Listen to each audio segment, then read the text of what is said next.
Around Dodge City and in the territory on west, there's just one way to handle the killers and the spoilers, and that's with a U.S. Marshal and the smell of Gunsmoke.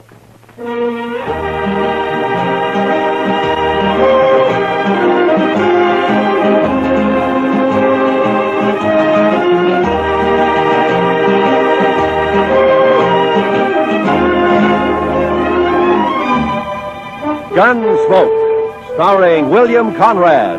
The story of the violence that moved west with young America. The story of a man who moved with it. Matt Dillon, United States Marshal.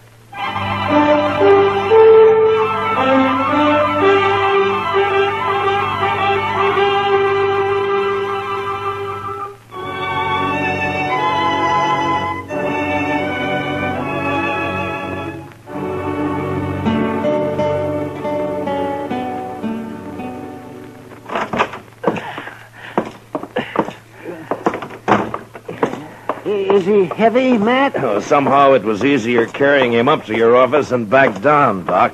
Where are you going to put me, Mr. Dillon? Yeah, well, on the couch here, I guess.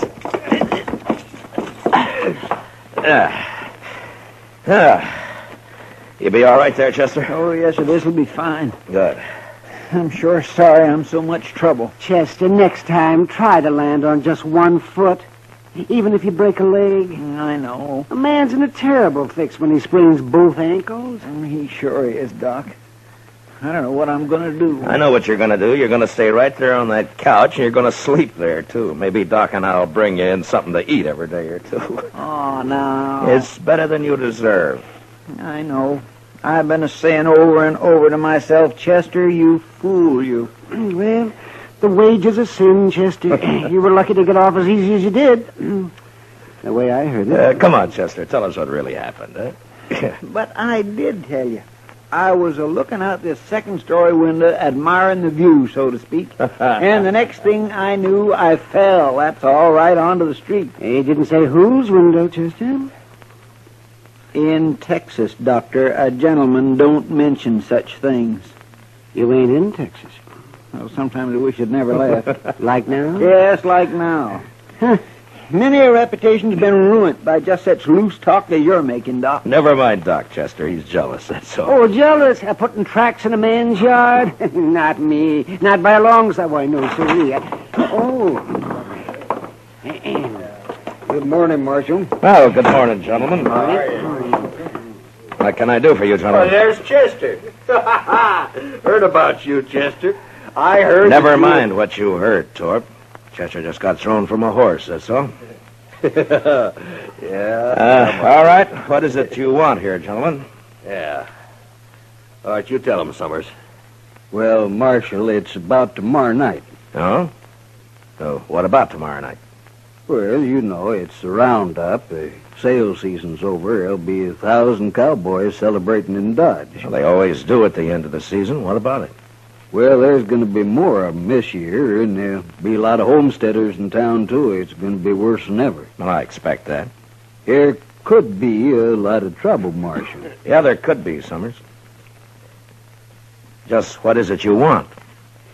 Well, we've talked it over, and we want you to get a lot of good, tough men together, maybe about 20 of them, and deputize them. That way, there won't be any trouble. Yeah. That's what you want, is it? Yes, we do. Look, Summers, my job's to keep the peace around here, and I'm going to do it, but I'll do it in my own way. Oh, I know, Marshal. Now, you turn 20 deputies loose in that crowd looking for trouble, and they're going to find it. As soon as the wild ones heard about it, they'd bunch up and shoot it out with every one of them. Why, it'd turn into the worst slaughter Dodge's ever seen. I think that's about the most fool idea I ever heard of. Yeah, no reason for you to talk like that, Marshal. I think it's a good idea. I sure don't want my place wrecked just 'cause you're mule-headed. You're a gambler, Torp. So you can take your chances along with everybody else. Now, if you don't want that, then close your place up tomorrow night. lose all that Texas money? That's not likely. Now, we're not all gamblers, Marshal. They can wreck my dry goods store just as fast as a gambling house once they get started. And it's up to you. That's right. It is up to me. And we're going to leave it that way. Then you won't do anything. I'll do everything I can. I don't know, Marshal. Look, Summers, I know you've got your doubts about me. That's natural. Some people think I'm too lax with Front Street. Some think I'm too severe. But that's the way of it in any town. If a peace officer does his job well, he pleases nobody. Marshal, we didn't come here for a lecture. What did you come for, Torp? Maybe you had in mind to help me pick out those deputies. Is that it? A matter of fact, I could, Marshal. Yeah, sure. In a couple of hours, yours would be the only tables open for play. No, that's not what It's been done before, Torp. Is that true, Torp? We're not going to take his word for anything, are you? I don't know. But anyway, he won't listen to us, so it's his responsibility. Come on, men, let's get out of here. I hope you can handle it, Marshal. Goodbye, gentlemen.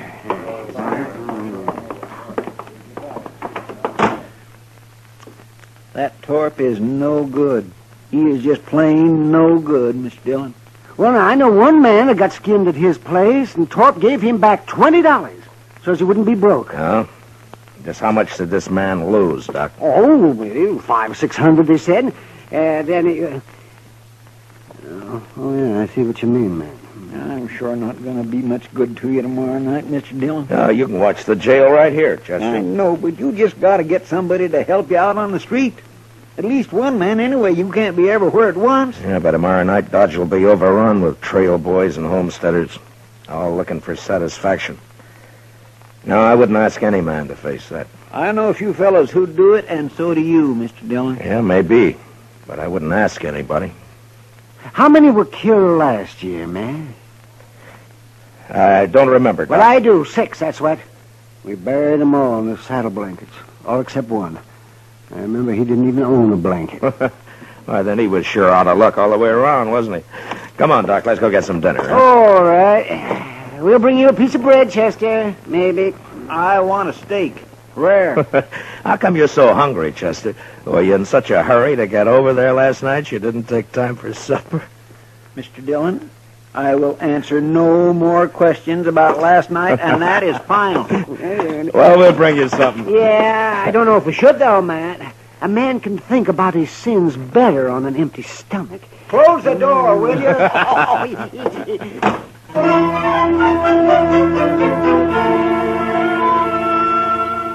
The next morning, I had Mr. Hightower print up some signs for me with a few rules that I made up for the roundup. They were fair and reasonable, and I hoped they'd be accepted without question. The principal restrictions were that there was to be no shooting and no reckless riding in the streets. That afternoon, I went from saloon to saloon and left a sign at each one. The Texas Trail was my last stop, and there I sat down with Kitty for a short beer. Town's beginning to fill up, Matt. Yeah, it'll be swamped to the dashboard by dark. You, expect trouble tonight? I always expect trouble, Kitty. Yeah, I know. Matt, I heard something. Yeah?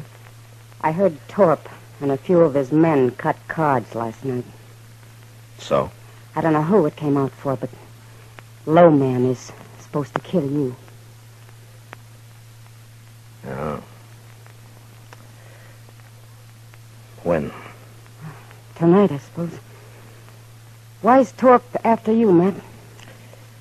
Torp says he wants an open town, Kitty. But what he's really after is somebody who'll close down every game but his. Who's this, man? What? Rough-looking traveler headed this way. What? Well, I'll be. Why, it's Zell Matlock. Zell! You old badger. How are you? Zell, it's been a long time. Hey, a long time. Here, man. come on over here. Sit down. Sure. I'd like for you to meet Kitty. Kitty, this is Zell Matlock. This is Kitty. Glad to know you, ma'am. Just rode into Dodge an hour ago. Yeah, it's your first time in a Zell. Hey, would you like a beer? Huh? Don't mind. Good. I aimed to get drunk tonight, but before I got started, I thought I'd look up the peace officer and shoot him. I'd be sure to tangle with him before the night's out. I always figure it's safer to do it sober. So He half means that, Kitty. So I asked around and found out the man's name is Matt Dillon, United States Marshal. I've seen it all now. Well, I hope you're not disappointed. I'll tell you, Miss Kitty, I knew Matt Dillon before he got civilized. Why, we had to tie his leg up to give him a haircut when he came to town. Don't you believe a word that he says, kid. Yeah, the wilder the colt, the better the horse, Matt. Mm-hmm. But you was all right. The only trouble with you was that fool honest streak you always had. Are you rich now, Zell? Ah, nobody's rich on the Mexican border. Land of sunshine and pinto beans. Now, I hired out to a general over in Chihuahua 3 years ago. I lost 20 pounds and was lucky to get back at all. Well, haven't you learned to stay out of Mexico yet? No, I met the man he wanted me to shoot and turned out to be a better fellow than the general. So I told him I'd been hired to kill him and then rode for the border. The general lost 3 soldiers who tried to stop me from swimming the Rio Bravo. You must be pretty handy with a gun, Zell. Yeah, just fair, ma'am. But when I take my gun out, I go right ahead and use it. Some people stop and think for half a second. There's a roundup in Dodge tonight. Matt's handling it alone. Kitty, what? Yeah, no, hold it, man. I heard about it. I heard all about it, and that's why I'm here. To say hello and sign on for a night's pleasure. Give me a star, Matt. I've killed on the side of the law before. I don't believe that, and anyway, I don't want any killings here. No, I was joshing you, Matt. I know what you want. It's true. I was sheriff in Tascosa for 6 months. You what? Yeah, it's in the record. Well, they caught up with me there, but I'd already done such a good job taming the place that the governor pardoned me. I won't kill anybody tonight that don't need killing. All right, I believe you so. But I won't ask any man to come in when it's as rough as this roundup may be. Well, you didn't ask me. Any other objection? Well, the men don't know you around here, Zell. No telling how they'd take to a stranger. First night I ran Tascosa, nobody knew me either. I'm not green at this business. Yeah, but man. It's my job. Why should you get mixed up in it? Well, I also heard somebody's planning a party for you tonight. Oh, you did, huh? I've owed you something for a long time, Matt. Oh, that's got nothing to do with it. It has. You got no right not to let me pay it back a little. Now, there's a chance to. Yeah, you're just as crazy as you ever were. That's better. Well, come on, let's go find me a badge before it gets dark. Sure nice to have met you, Miss Kitty. Well, good luck, Zell. I'll see you later, Matt. Yeah, sure. So long, Kitty.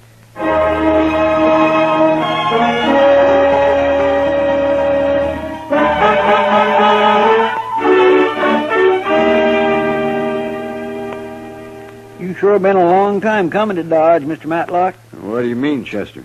Well, I've heard Mr. Dillon mention you a lot, but the way he talked, I wasn't never sure you were still alive. Oh, well, I was never sure either, Chester. You know, Zell isn't the most cautious man I ever knew. You think being a U.S. Marshal isn't asking for an early grave, man? Oh, maybe. But at least it's a way to do some good before you die. Whether folks think so or not. You know, men like Torp, that's all. Oh, no, Chester. Even good men have got a strange twist that makes them suspect any man paid to handle the bad element. Hey, you just can't help thinking that some of its dirt is rubbed off on him. And I never thought about that before, Matt. Sure how it was in Tascosa. They wanted me there all right, but they wanted me to keep my distance, too. It makes a man kind of lonely. Yeah. They just don't know what's good for him, that's all. Instead of a real lawman, they'd rather hire some killer with a lot of notches carved on his gun. Well, there are plenty of them around. You sure are bragging kind. I never did like a man who has to notch his gun to keep his courage up. Yeah. My goodness, look yonder. The street's about full already and it isn't even dark yet. Yeah. Zell, give me a hand here, will you? We'll move Chester's couch away from the window there. All right. There, that should do it. Yeah, you'll be safer here, Chester, in case somebody gets it in mind to shoot up the jail. Thank you, Mr. Dillon. I can watch both doors from here.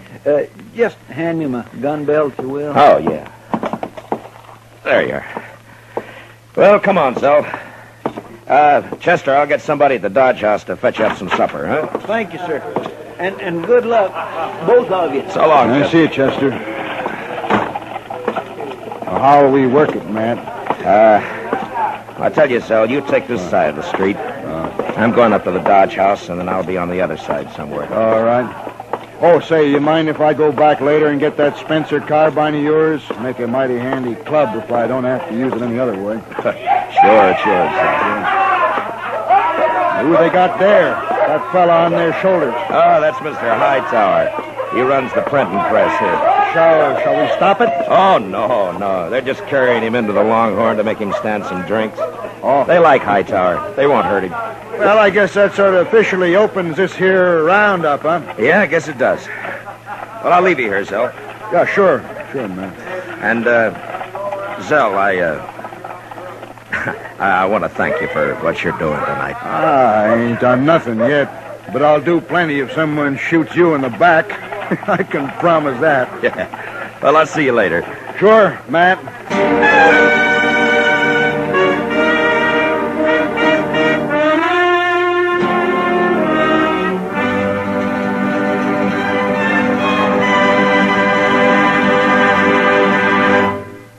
We will return for the second act of Gunsmoke in just a moment. But first, Sunday nights, you are cordially invited to Escape via CBS Radio.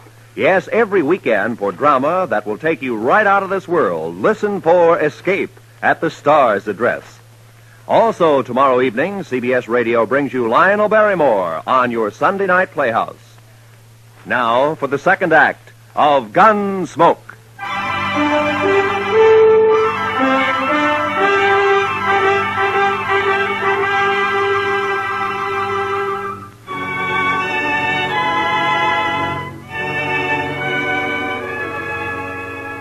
When I came out of the Dodge House, Front Street was so full that if anybody had been shot, the crowd would have carried him along like one of the living. I had a feeling that the word was out about Torp and his bunch cutting cards to see who'd make a try for me, and that the crowd knew it and was waiting for it. I stood for a while with my back against Summers' dry goods store. Then I left the street and cut down an alley, thinking to change my position with as much irregularity as possible. I was passing the back door of the Texas Trail when I heard the first shot of the night. I entered the saloon from the rear and made my way into the crowd. It's all right, Marshal. There's no fight. It's not all right, Sam. I made a rule that there'd be no shooting for any reason. All right? Who fired that shot? Oh, it's outside. It was Torp, Marshal. He just took a shot at the moon, that's all. Yeah.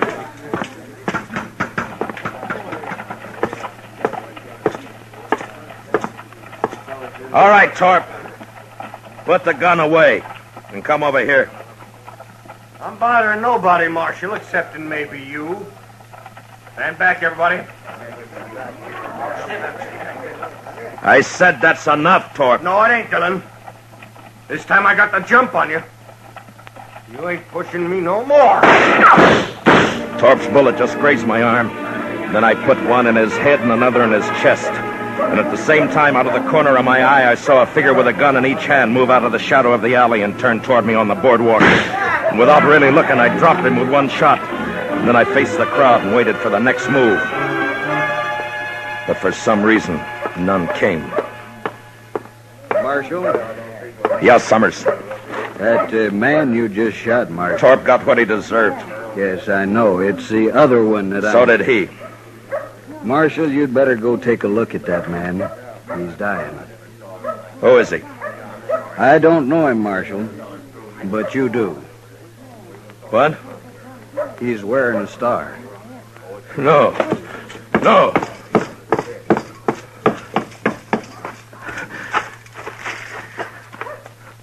Oh, Zell. Zell. Matt, I think that did it. No, Zell. No. It's my fault. I crossed the street a while back. Left the carbine with Chester.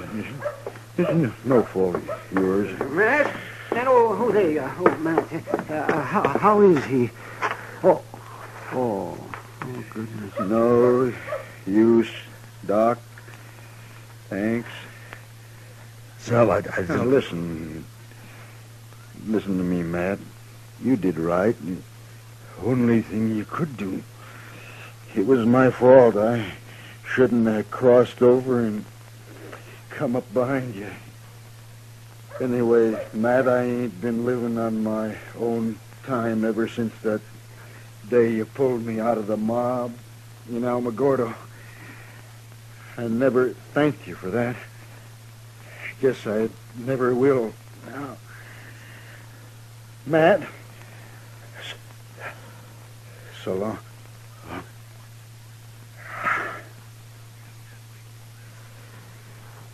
Well, I'll find someone to carry him over to your office, Matt. No. I'll carry him.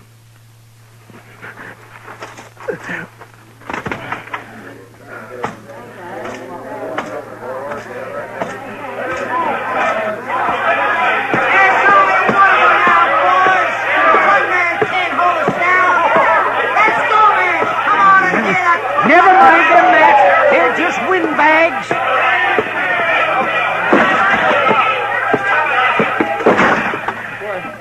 Mr. Dillon, what happened? I heard the shooting. Put a blanket on the floor there, Doc. Yeah, sure. Yeah, spread it out right here. He's dead, Chester. Well, who shot him, sir? I shot him, Chester. I didn't know it was him. I'm sorry, Mr. Dillon. It sounds like they're going to hoorah the town after all, Matt. Sure does. No, they're not. It's going to be kind of hard to stop now, isn't it, Matt? Maybe. You taking a shotgun, Mr. Dillon? Matt, why don't you just let them fight each other? What are you going to do?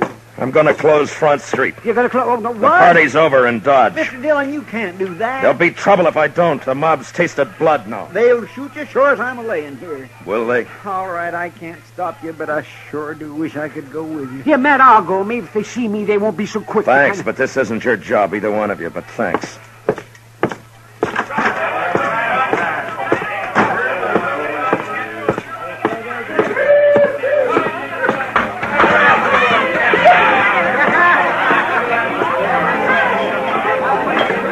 Sam, Yeah, Marshal? close up and turn out your lights. What? You heard me! Now listen to me! Front Street's closed. Now get out of here and go home, all of you. My home is in Texas, mister. If you ever had one. I ain't going home tonight. Not tonight, I ain't. Don't interfere, fella. You got no chips in this deal. I could buy in, mister. Now I'll use this shotgun for what it was meant on the next man. Well? All right, Sam, close it up. Yes, sir.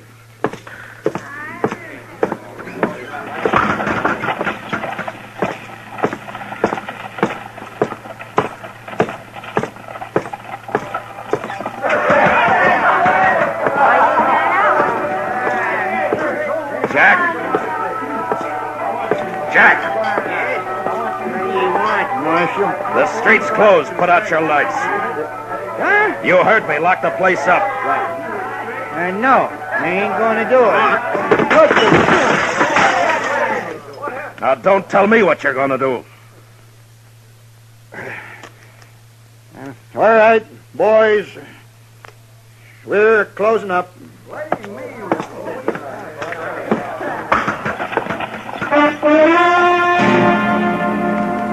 That took care of the Texas Trail and the Longhorn. And I moved on through the Oasis and the Olive Fraganza, then to the smaller bars that infested the outskirts of town. When I came back up Front Street, the crowd had thinned, its fever broken. I'd left Torp's place for the last, thinking to give his men a chance to get out of town before they faced me. There was a gambling hall on the same side of the street as the jail.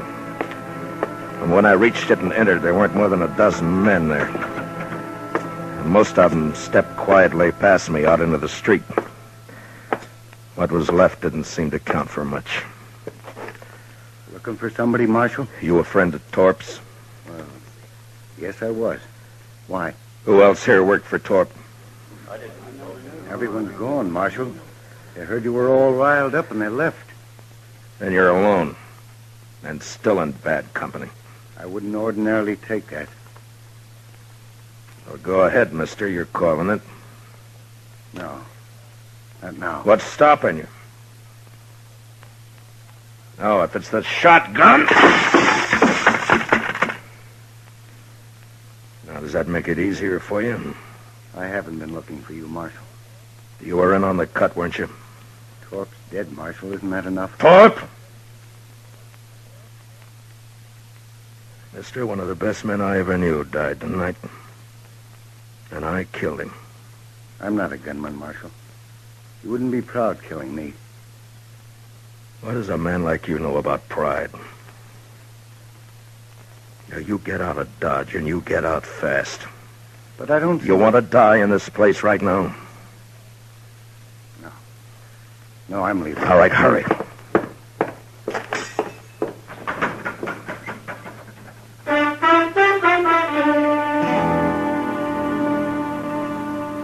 The rest of the night, I walked the dark, empty street alone. And just before dawn, I got a spring wagon and loaded Zell onto it. A couple of hours later, I buried him out by the Arkansas in a little grove of cottonwoods.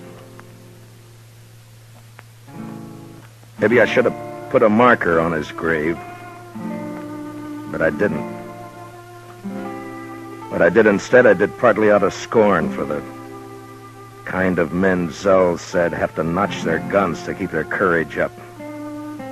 And partly as a kind of a cross that I'd bear from now on. So instead of a marker on his grave,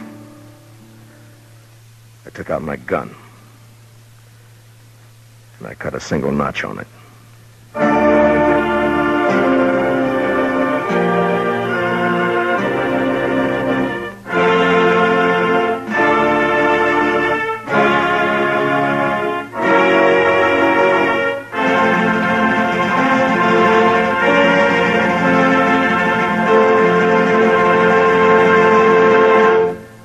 Gunsmoke, under the direction of Norman MacDonald, stars William Conrad as Matt Dillon, U.S. Marshal. Tonight's story was specially written for Gunsmoke by John Meston, with music composed and conducted by Rex Corey. Featured in the cast were John Boehner and Harry Bartell, with Lawrence Dobkin, Lou Krugman, and James Nusser. Parley Bear is Chester, Howard McNear is Doc, and Georgia Ellis is Kitty. Gunsmoke is heard by our troops overseas through the facilities of the Armed Forces Radio Service. Join us again next week as Matt Dillon, U.S. Marshal, fights to bring law and order out of the wild violence of the West in Gunsmoke. Listen to CBS Radio for Spring Byington as December Bride. And say, after you hear December Bride tomorrow night, listen for the important announcement about its new night and time on CBS Radio. This is Roy Rowan speaking. And remember, Amos and Andy are here every Sunday on the CBS Radio Network.